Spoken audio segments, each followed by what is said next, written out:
الفاتحة. أعوذ بالله من الشيطان الرجيم. بسم الله الرحمن الرحيم. الحمد لله الرحمن الرحيم مالك يوم الدين. إياك نعبد وإياك الصراط المستقيم صراط الذين أنعمت عليهم غير المغضوب عليهم ولا الضالين. الحمد لله رب العالمين والصلاة والسلام على أشرف الأنبياء والمرسلين وعلى آله وصحبه أجمعين. رب اشرح لي صدري ويسر لي أمري واحلل عقدة من لساني يفقهوا قولي.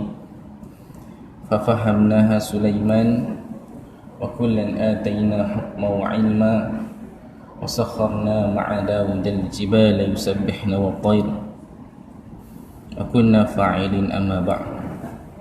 Alhamdulillah, thumma alhamdulillah, thumma alhamdulillah. Syukur kita kehadirat ilahi dengan limpah dan kurnianya dapat kita bersama-sama menunaikan solat fardu subuh secara berjemaah. Dan seterusnya kita teruskan lagi dengan tazkirah ringkas insya-Allah. Pada pagi ini saya akan berkongsi ataupun kita sama-sama kongsi tentang sedikit perkongsian di dalam surah Al-Asr, yang mana kita tahu surah Al-Asr. InsyaAllah sebelum kita masuk kepada perkongsian, InsyaAllah kita cuba baca sama-sama. Boleh? Buat macam biasa kita talaki. Bismillahirrahmanirrahim.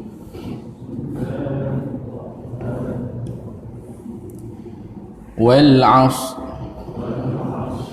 إن الإنسان لفي خسر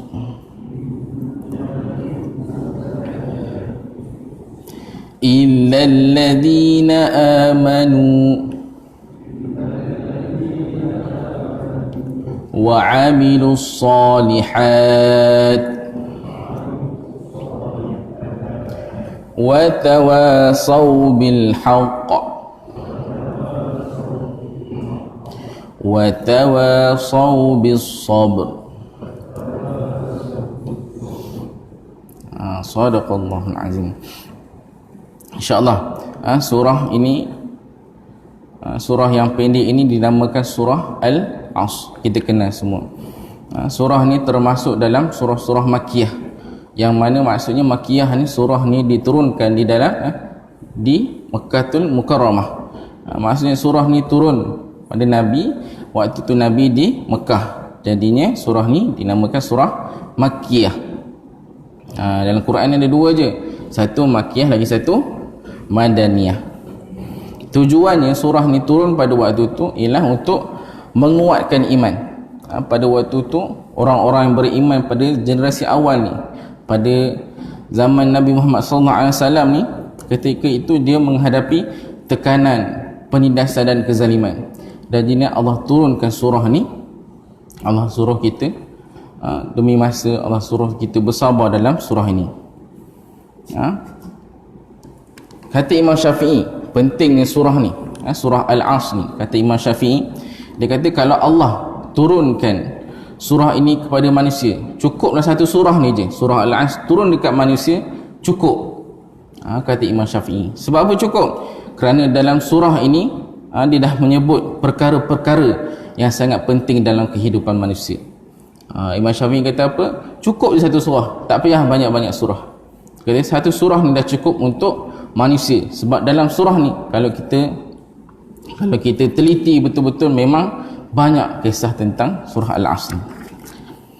Jadi yang pertamanya, apa yang dimaksudkan dengan Imam Syafi'i itu, kata yang pertama kita boleh dapat dalam surah ni tentang iman, tentang amal soleh, dan kita boleh dapat berpesan-pesan dengan perkara yang benar dan berpesan-pesan supaya sabar. Betapa pentingnya perkara yang disebut dalam surah ini. Allah Ta'ala memulakan dengan sumpah. Kita tahu ayat yang pertama wal asr. Wal asr ni maksudnya demi masa. Allah bersumpah. Kalau dalam bahasa Arab waw tu waw sumpah. Kalau dalam bahasa Arab bila ada perkataan ataupun sesuatu yang dimulakan dengan sumpah menunjukkan perkara yang disebut selepasnya, menunjukkan perkara yang disebut selepasnya sangat penting. Bila dimulakan dengan sumpah, perkara selepas tu sangatlah penting, sangat mustahak untuk kita ambil tahu. Cerita tentang sumpah. Sumpah ni Allah Ta'ala saja yang boleh sumpah. Kalau kita nak sumpah pun tak boleh sumpah saja. Kalau dalam cerita saya bersumpah, sumpah kamu jadi ni, tak boleh. Sumpah ni kalau ikut syarat ni kita kena ada sebut wallahi wabillahi watallahi. Kalau dalam surat apa sekalipun nak bersumpah jadi apa pun, kita kena sertakan dengan wallahi wabillahi watallahi, demi Allah. Yang pertamanya wal as, demi masa. Menunjukkan masa ini sangat penting. Kalau kita kaji, kalau kita buka banyak perkongsian, banyak kajian tentang masa, terlalu banyak. Jadinya kita kena isi masa dengan perkara-perkara yang penting, kena perkara-perkara yang faedah. Kalau ada pepatah Arab, dia kata masa ni umpama pedang. Masa ni umpama pedang. Kalau kita lambat, pedang tu akan potong kita, masa tu akan potong kita. Potong apa? Dah macam-macam. Kalau kita sebagai manusia, kita hidup ada umur, kita sia-siakan umur kita walaupun sehari, tetap masa akan potong. Kan? Kita ni makin lama makin akan ke hari akhirat, makin akan ke kiamat, makin akan ke kubur. Jadinya kalau kita sia-sia sehari, takkan patah balik dah. Dia dah potong, masa dah potong dah dekat situ. Jadinya tiap-tiap apa yang kita buat, kita kena ada faedah, kena isi masa dengan betul. Okey, disebut di sini rukun-rukun kehidupan manusia yang sangat penting. Seterusnya dia kata innal insana lafi khus, sesungguhnya manusia itu di dalam kerugian.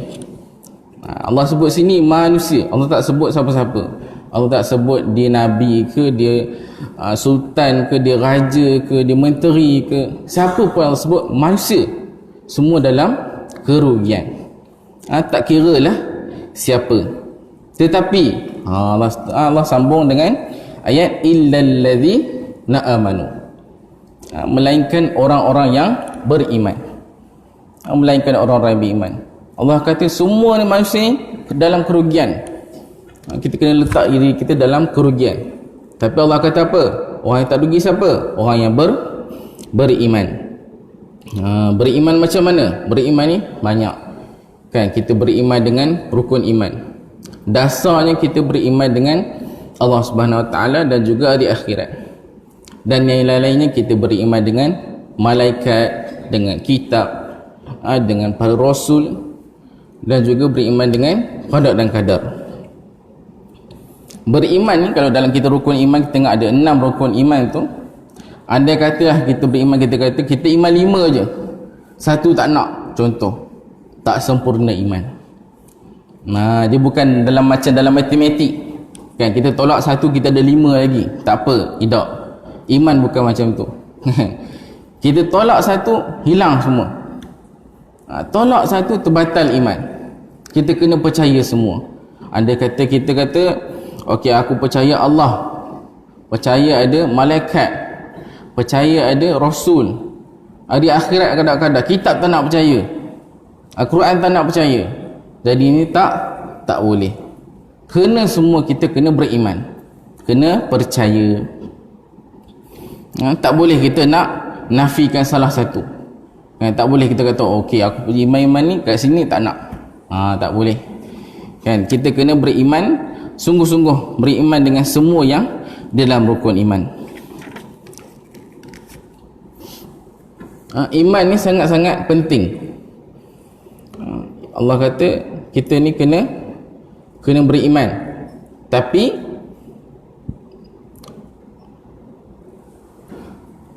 yang tak berimannya bila kita mensyirikkan Allah, mensekutukan Allah. Walau pada ayat walaqad uhiya ilaika wa ilal ladzina min qablik la in asyrakta la yahbatanna amaluka wa la takunanna minal khasirin. Yang bermaksud dan sesungguhnya telah diwahyukan kepadamu wahai Muhammad, dan kepada nabi-nabi yang terdahulu daripadamu, dan sesungguhnya demi sesungguhnya jika engkau dan pengikutmu mempersekutukan sesuatu yang lain dengan Allah, tentulah akan gugur amalanmu. Ada setengah pendapat kata kalau kita sekutukan Allah ni, amalan-amalan kita yang lama ni habis semua.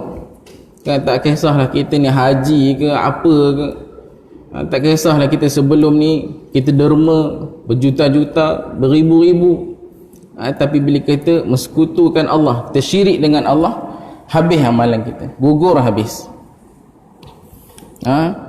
Dan engkau akan tetap menjadi orang-orang yang rugi. Jadinya jangan sesekali kita mempersekutukan Allah. Jangan sekali kita nak persekutukan Allah. Tadi itu surah Az-Zumar ayat 65. Maka iman ni sangat penting, kita kena jaga sungguh-sungguh, jaga molek-molek, percayaan kepada Allah dan rukun-rukun iman.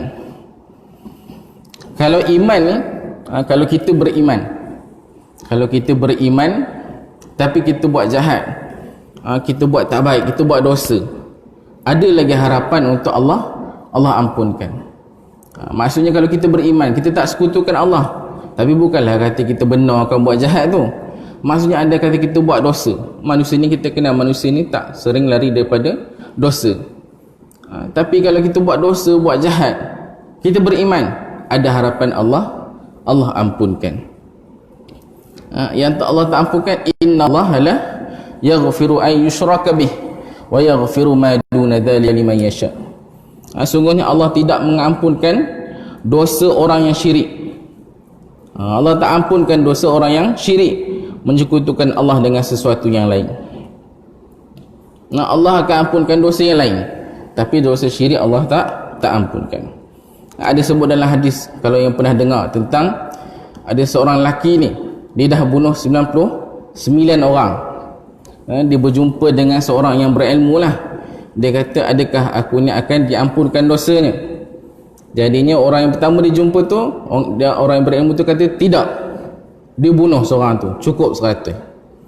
Bila 100 dia jumpa lagi dengan seorang orang yang berilmu, yang tahu semua. Bila jumpa, dia kata, adakah Allah akan ampunkan dosa aku? Jadi orang cakap ya, kan? Ya. Jadi di situ dia pun berhijrah apa semua, dan nak ceritakan di situ Allah ampunkan dosa. Allah bukannya tak ampunkan dosa. Ada setengah hadis juga menyebut, dia kata, hamba-hambaku datang kepadaku dalam keadaan sepenuh bumi dan langit dosa. Kita ni datang dengan Allah, datang dekat Allah penuh dengan dosa, sepenuh bumi dan langit. Tapi Allah kata apa? Aku datang dengan sepenuh bumi dan langit pengampunan.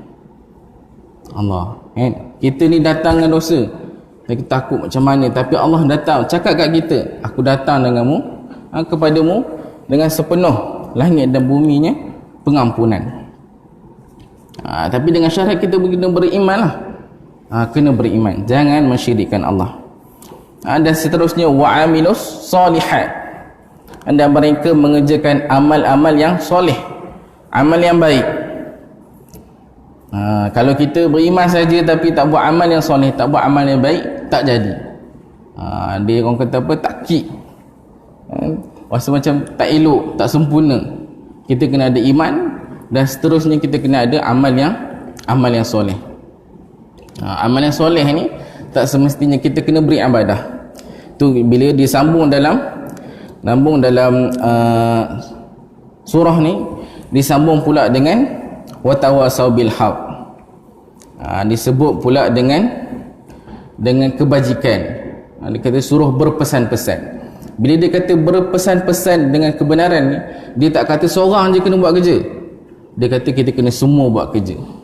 Kita kena berjemaah. Kalau kita seorang buat kerja tak boleh, tak jadi. Kita kena berjemaah. Kita kena bagi tahu tentang kebajikan. Ada sebut dalam hadis tentang di mana kalau ada seorang dia tanam pokok, kita tanam pokok, nak jadikan cerita pokok tu dah besar, haiwan makan, orang lain makan, walaupun kita geram, tapi hakikatnya sebabkan haiwan tu makan, kita dapat pahala kebajikan. Mungkin kita tak nampak, kita nampak geram, kita nampak haiwan makan je, tapi hakikatnya di situ kita ada pahala. Jadi di situ kena buat amal yang soleh. Dan macam kita sambung tadi, watawasau bil haq, kita berpesan dengan kebenaran, pesan dengan yang benar, kan?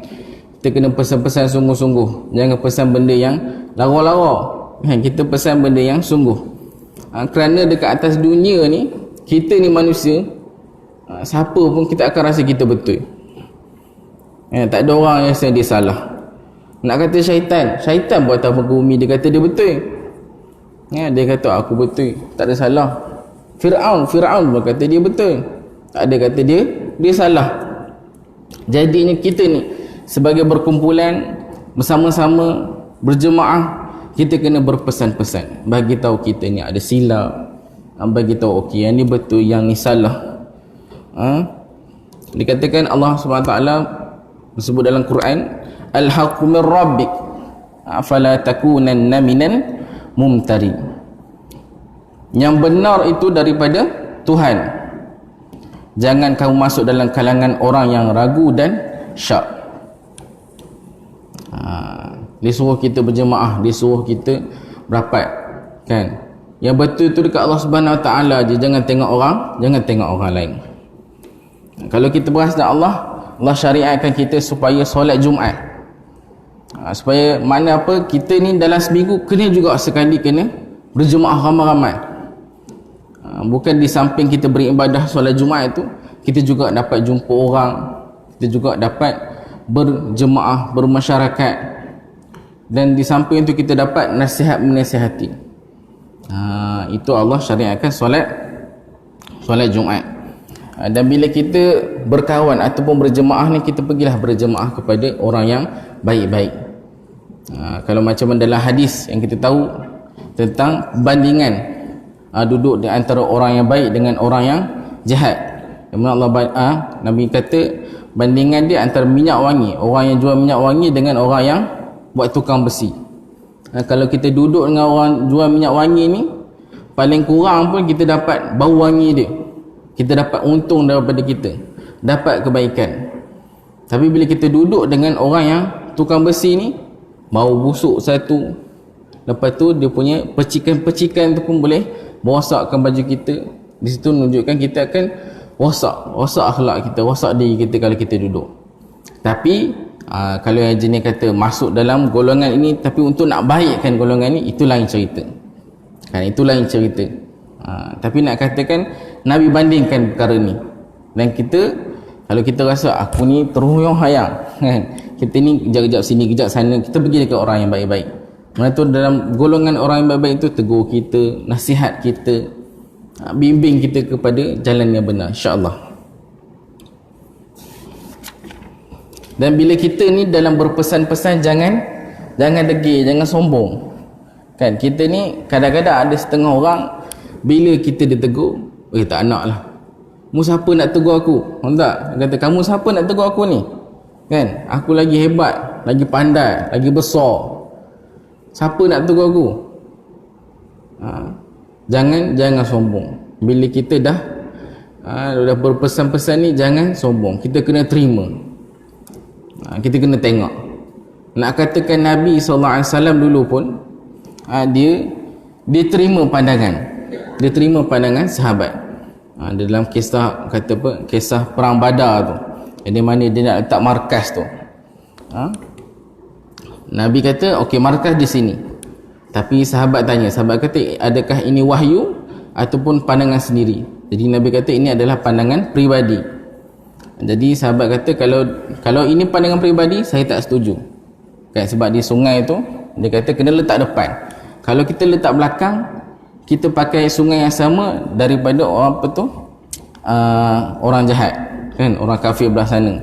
Jadi ni letak depan, kita je yang guna sungai tu. Jadi ni Nabi terima. Nabi terima. Nak cerita kat itu, Nabi terima pandangan, bukannya Nabi tak terima. Kita pun siapa kita tak nak terima pandangan orang lain. Dan yang terakhir sekali, watawasau bis sabr, kita berpesan dengan kesabaran. Kita kalau nak pesan ni memang kena kena banyak sabar. Betul kan? Kita nak pesan orang, pesan anak sendiri pun cukup dah kita kena sabar. Kita nak pesan anak sendiri, kawan sendiri, lagi-lagi orang kita tak kenal, kita nampak dia, kita nak pesan, itu lagilah cabarannya. Tapi itulah yang Allah pesan. Bila kita berpesan-pesan dengan kebenaran, kita juga kena berpesan supaya sabar. Sabar dalam berpesan. Dan insya-Allah sabar ni kita tahu hikmahnya, betapa besarnya tentang sabar ni. Juga dia kata as-sabru minal iman. Sabar itu separuh daripada iman ataupun sebahagian daripada iman. Jadinya besar ruang lingkup tentang sabar ni. Jadinya Allah suruh apa? Kita berpesan dengan kebenaran dan juga kita berpesan supaya sabar. Jadi ini adalah rukun-rukun ataupun perkara-perkara yang disebut di dalam surah Al-Asr. Perkara-perkara penting.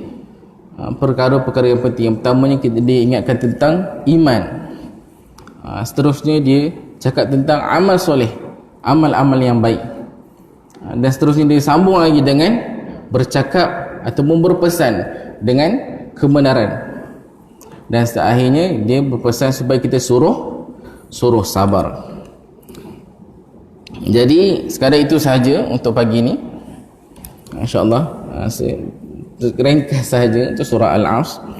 Yang baik itu datang daripada Allah, yang lemah itu mudah-mudahan Allah tunjuk jalan yang terbaik untuk kita.